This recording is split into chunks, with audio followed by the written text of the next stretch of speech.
మన జీవితంలో ఉన్న వెలుగు వారికి కోపం పుట్టిస్తుందంట. ఎందుకంటే మనము ప్రయత్నిస్తూ ఉంటాం కదా, మనము పోరాడుతున్నాం కదా, మన స్వభావాన్ని మార్చుకోవడానికి, మన ప్రవర్తన మార్చుకోవడానికి, పాపం నుండి బయటికి రావడానికి, పరిశుద్ధ జీవితాన్ని కాపాడుకోవడానికి. ఇవన్నీ చేసే కొలది దేవుని వెలుగు మన జీవితంలో ఆవరిస్తుందండి.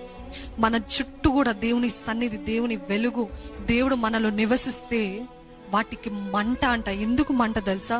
నేను వారిలాగా లేనే, నేను వారిలాగా జీవించట్లేదే, నేను వారిలాగా, నాకు అటువంటి సమాధానం లేదే, నాకు అటువంటి సంతోషము లేదే, దేవుడు నా తోడు లేడే అనే భయము, అనే బాధ, వేదన, వాటికి ఏంటంటే ఇరిటేషన్. వాటికి అంటే నేను ఎవరి గురించి మాట్లాడుతున్నానంటే మనుషులు కాదండి, దురాత్మలకి. వాటికి ఒకలాగా చిరాకు పుడతాయంట. చిరాకు పుట్టి ఏం చేస్తాయి తెలుసా? అటువంటి లైఫ్ స్టైల్ లేదు కదా, అటువంటి జీవితం నాకు లేదు కదా, అటువంటి పరిశుద్ధత నాకు లేదు కదా అని మన జీవితం వారికి ఎంతగానో బాధ కలిగిస్తాయి. కాబట్టి మనల్ని ఏ రీతిగా అయినా పాడు చేయాలని, బెదిరించడానికి, మన జీవితాన్ని నాశనం చేయడానికి, పతనం చేయడానికి రెడీగా ఉంటాయంట.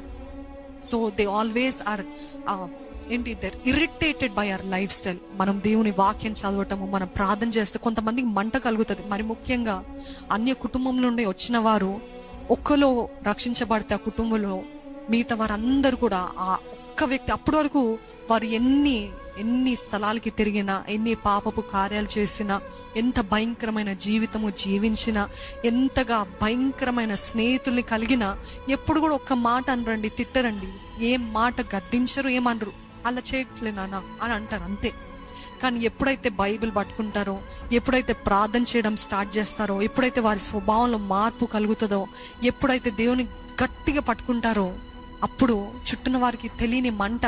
అది వారు కాదు తప్పు, వారిలో పనిచేస్తున్న దురాత్మ శక్తులు. ఎందుకంటే they can not see light. అవి వెలుగుని చూడలేవు.